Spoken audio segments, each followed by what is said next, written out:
So this is it. Itong malapit sa Bukal Chapel. Kasilangan lang ng Barangay Hall. Yan, magubat, hindi napapasok. Malaman ko lang na ganito. Yan, yan ang boundary. Of course, may halaman doon. Ito naman ang house just beside our ancestral home na nasira na. Pero ang house daw na to for sale. So tingnan nga natin. Aba, ang laki ng lote. May hukay pa. Kasi gagawan daw ng swimming pool sana pero hindi na natuloy. Kaya naghukay. Sabi 3 bedroom daw to. 1 story, high ceiling. Malaki pala ito. Sabi naman. At may view deck sa likod. Akala ko na 500. May prutas din sa likod. Alam ba? Ito. Oo. Magkano binibenta yung kabila? Hindi pa nabebenta hanggang ngayon. 5.5 din. 5.5. Ito kayo, hindi isang kwarto. Ito tatlo. Ito tatlo. Hindi isang kwarto nun eh. Maganda pala Huwag kayo itong magkailis nito. Ay, taga saan ba kayo may-ari nito? Last Pinas, nasa akin ang ano niyan. Yung loob niyan, ganda yan. Ang usap nito, wala nang aalis yung gamit sa loob. Kundi yung pool lang.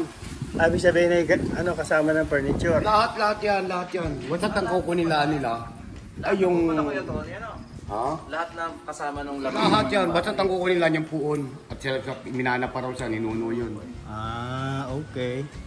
Sana hindi natin mapasok, ano? Bago pa lang ito.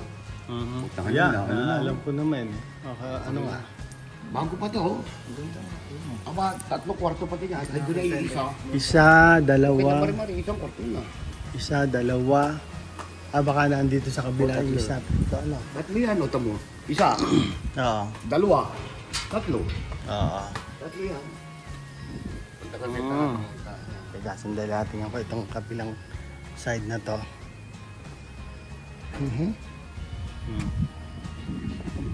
Yun, may pinto dito.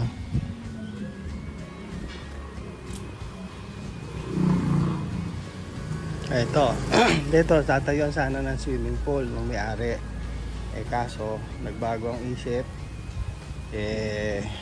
Hindi na nila itinuloy. Ayan ang kapitbahay. Yan, may mansion doon. At saka yung mansion ni Don Mauro. Don Coyo Oro. Doon pa sa ibabaw. Ito, kapitbahay naman. Binibenta rin dito pero mas mahal. 5.5 million. Ito 500 square meters. Ito naman pala 800 square meters. 800 square meters pala to. Okay. From the veranda. Yan. Ito makikita mo. Bahay.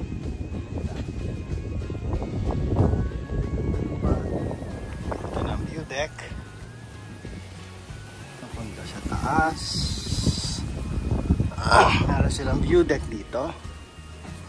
Kaya lang hindi siya connected sa bahay. Parang kumbaga play area lang pag may bisita. Yan ang mga bisita, no? Kapitbahay. Ganda.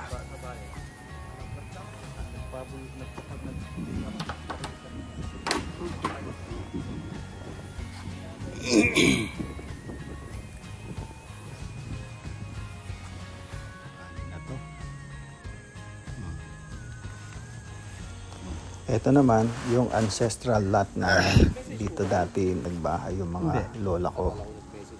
Pero yun, bago na yan eh. Mawar na yan. Napapunta ito sa kapatid ko. Wala. May bisita lang naman. May kinuwento yung sila dyan, yung mga tao dito. Na dun sa kabilang lupa, merong mga grupo ng lalaki na nagmumukay. Tapos, ewan ko.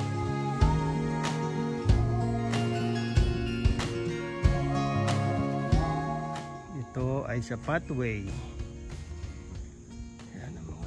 Lanzones, Bahawan kasi pinagtatalian ng kabayo.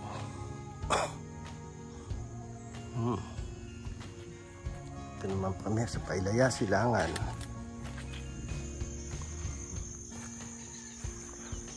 Ay, nung isang taong baga ito, nakikita mo, may mga bunga. Mayroon po, madami. Madami.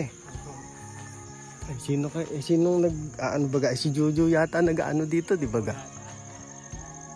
Ay, tatanong ko nga kung maraming Lanzones pa pala eh. Oh. Kabila. Oo nga. Doon sa kabila pa. Ayun na yung pathway, di baga? Kabila pa po. Marami pang Lanzones nga pala ito. Ito naman yung pinakabagong bahay na na-construct dito. Sa likod lang ito yung aking property. Ito naman yung isang property namin. Napunta kay Ate Merly. Ako minaan dito kamo. Aba, may kubo doon. Anak ni Migi. Siguro yung caretaker. Espinosa. Ito sa likod lang ito ng Pangil Ermita. Pangil Chapel. Thailand.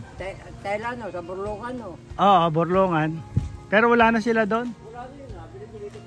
Binili na ng Brabante.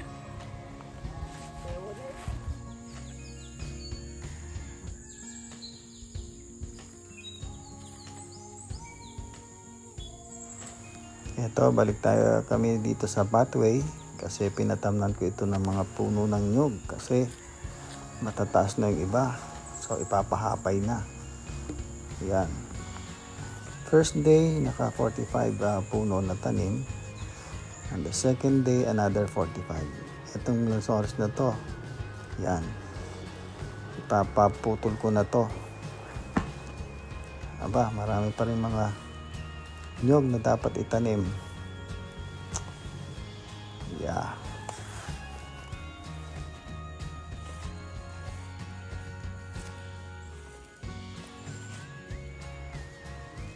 Ayan.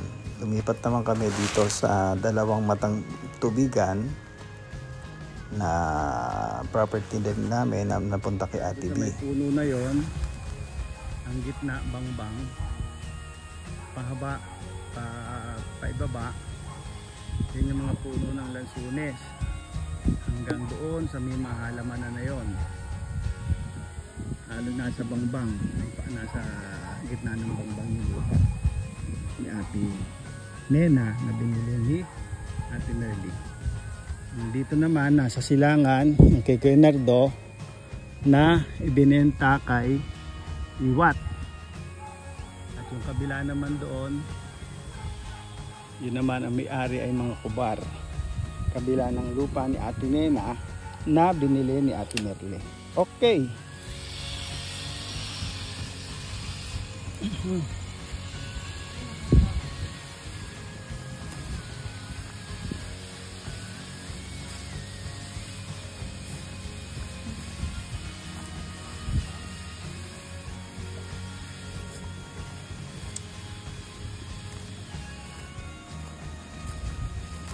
Malawak pala itong Pailaya.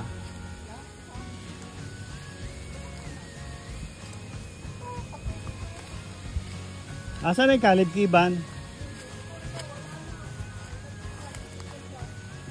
Ito na yung Kalib Kiban dati. So ito naman yung mga lupa ng mga Villarante sa pamilya ng Ito na baga yung Kalib Kiban? namin Ito? Asle? na nahati-hati na rin. Diba, mga pag-aari ng mga pinsan namin. Nga siguro.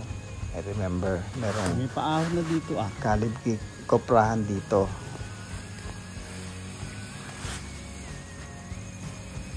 Yan, may mga tanim pang mga mulabi.